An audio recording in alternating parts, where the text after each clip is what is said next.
Congress party కార్యకర్తలు కావచ్చు కొంతమంది నాయకులు పాడి కౌశిక్ ఇంటిని ముట్టడించే అవకాశం ఉందని పోలీసులు భద్రత అయితే ఏర్పాటు చేసినట్టు తెలుస్తుంది. ఏమన్నా అటువంటి పిలుపునిచ్చారు? దెబ్బ తినకుండా వాళ్ళ భద్రత వాళ్ళ జాగ్రత్తలు వాళ్ళైతే తీసుకుంటారు. నిన్న నేనే పోలీస్ స్టేషన్లో బంజారాహిల్స్ పోలీస్ స్టేషన్లో చెప్పేసి వచ్చిన, వీడి మీద కనుక మీరు యాక్షన్ తీసుకోకపోతే నేను బంజారాహిల్స్ పోలీస్ స్టేషన్ ముంగల ధర్నా చేస్తాను. వానింటి ముంగల వీనింటి ముంగల నాకెందుకు, నేను ఎక్కడ కంప్లైంట్ చేసినా అక్కడనే వచ్చి ధర్నా చేస్తా అని చెప్పేసి వచ్చిన నిన్న పిఎస్లో. సో మేము ఇచ్చి ఇంక 24 గంటలు కూడా అవ్వలేదు, వీడియోలు పంపించమన్నారు. వాడు మాట్లాడినాయి రాత్రి వీడియోలు కూడా పంపించినాము.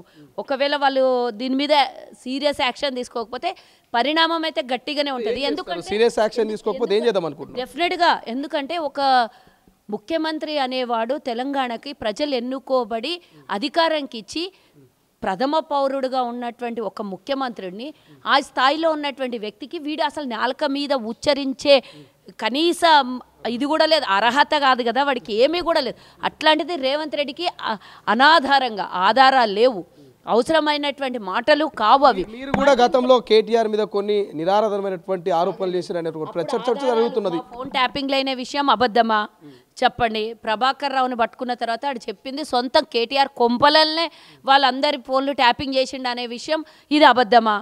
వాడు ఇచ్చినటువంటిది కమిటీకి ఇచ్చినటువంటి స్టేట్మెంట్ తప్ప. మేము అప్పటి నుంచే రేవంత్ రెడ్డి గారు కాదు, మాకు పార్టీలో ఎవరు ఎక్కడికి కదులుతున్నారు ఎక్కడికి వెళ్తున్నారు మా కదలికలన్నీ మా వ్యవహారాలన్నీ వాళ్ళకి ముందస్తుగానే తెలుస్తున్నాయి అని అంటే మేము అనుమానాలు వ్యక్తం చేసినాం. అధికారంలోకి వచ్చినాక ప్రూవ్ చేసినాం. మేమన్నాం కదా అని చెప్పి అదేం చూసి పులిని చూసి నక్కవాత పెట్టుకున్నట్ల రేవంత్ రెడ్డి గారి 70 మంది రేవంత్ రెడ్డికి కానీ పార్టీకి సంబంధించి కానీ వ్యాపారస్తులే కానీ కుటుంబాలే కానీ సెలబ్రిటీలే కానీ మాకు తెలిసి అప్పుడు ఒక 70 మంది అనుకున్నాం. కానీ వందలాది మంది వేలాది మంది ఈ ఫోన్ ట్యాపింగ్ బాధితులు వాళ్ళు చేసేది తప్ప అనుకుందాం. మరి మీరేం చేస్తున్నారు? మీరు కూడా సొంత పార్టీ మంత్రుల MLA corporation chairman phone tapping అవుతుందా లేదా? వినాలి శ్రీ, నువ్వు చేసినావు అని చెప్పి పులిని చూసి నక్క వాత పెట్టుకొని చారాలు వచ్చినాయి అని చెప్పేసి అందరి ముంగల పోయి నేను పులిని అని చెప్పుకుంటే కాదు. ఈరోజు మీరు చేసిన పని అందరు చేస్తారని ఎట్లా అనుకుంటావు? కేటీఆర్ పక్కన కూర్చొని కేటీఆర్ చెప్పినట్ల కేటీఆర్ చేసినట్ల కేటీఆర్ చేసిందే కరెక్టు, కేటీఆర్ చెప్పిందే కరెక్టు, వాడు ఏమనమంటే వీడు అది పిచ్చుకొచ్చి పిచ్చి కూతలు కూస్తున్నటువంటి వీడిని అందరికీ పచ్చకామరలు వచ్చినోనికి లోకమంతా పచ్చగానే కనబడుతుందంట. అంటే కాంగ్రెస్ పార్టీలో అలజడి లేదు, కాంగ్రెస్ పార్టీలో ఎవరు కొట్లాడుకుంటలేరు, వాళ్ళ కొంపల కొట్లాటలు అవుతున్నాయి. వాళ్ళు పార్టీలో ఉన్నటువంటి వాళ్ళందరూ ఒక్కొక్క గ్రూప్ రాజకీయాలు చేసుకుంటా కొంప అంతా కొల్లేరైతుంది. కాబట్టి కాంగ్రెస్ పార్టీకి 24 గంటలు వీళ్ళు అనుకునేది ఏంది?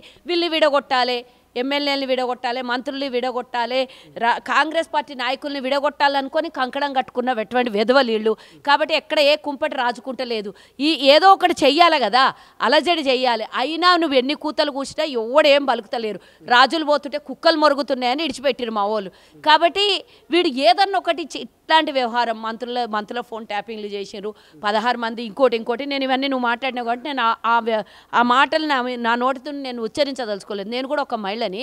నువ్వు చేసిన తప్పు, మీరు చేసినటువంటి నిజంగా మీరు చేసిన పనిని మంది మీద రాసి బురద జల్లే ప్రయత్నం చేస్తున్నారు. కాబట్టి ఈ దొంగ వెధవలకి ఒక్కటే, నీ దగ్గర ఆధారాలు ఉన్నాయంటున్నావు. నేను కూడా కాంగ్రెస్ పార్టీలనే పనిచేసినాను. ఎన్నేళ్ళైరా నువ్వు కాంగ్రెస్ పార్టీని ఇడిచి? 5 ఏళ్ళు అవుతున్నది కాంగ్రెస్ పార్టీని ఇడిచి. నువ్వు 5 ఏళ్ల నుంచి ఆధారాలు ఉంటే బయట పెట్టవా? అప్పుడైతే నీ గవర్నమెంట్లో నువ్వు బీఆర్ఎస్లోకి పోయినప్పుడు అదే గవర్నమెంట్లో చచ్చినావు కదా, విప్పుగా కూడా ఉన్నావు కదా, ఎమ్మెల్సీ అయినావు, ఎమ్మెల్యే అయినావు. నీకు ఇంత అర్హత ఉన్నా కూడా నువ్వు బయట పెట్టలేదు. ఇప్పుడు మీ అందరి ఫోన్లు ట్యాపింగ్ అయి బయటకు వస్తుంటే రేవంత్ రెడ్డి గారి విషయాల్లో నువ్వు మాట్లాడుతున్నావు. నువ్వు చూసినావురా బద్మాష్ బడవా? రేవంత్ రెడ్డి గారు ఏడికి పోయినరు, ఏం చేస్తున్నారు అని అంటే ఇంకా ఫోన్ ట్యాపింగ్లు చేసుకుంటూనే ఉన్నావు అని అర్థం కదా. రేవంత్ రెడ్డి గారు ఏడికిపోయింది నీకు తెలుసారా? కుక్క, నువ్వు వాళ్ళ ఇంటి ముంగల కాపలా కుక్కవారా నువ్వు? ఏడికిపోయింది ఏడ చూసినవరా నువ్వు? ఏడవైంది నువ్వు ఏడ పట్టుకున్నావురా? నీకు ఆధారాలు ఉంటే బయట పెట్టాను రాదా? ఎవడో మాస్క్ వేసేసి బండి మీద కూర్చున్నట్ల అవన్నీ ఫోటోలు పెట్టి ఇవన్నీ మార్ఫింగ్లు చేసి నీదో ఒకటి తెలుగు సబ్స్క్రైబ్ అనేది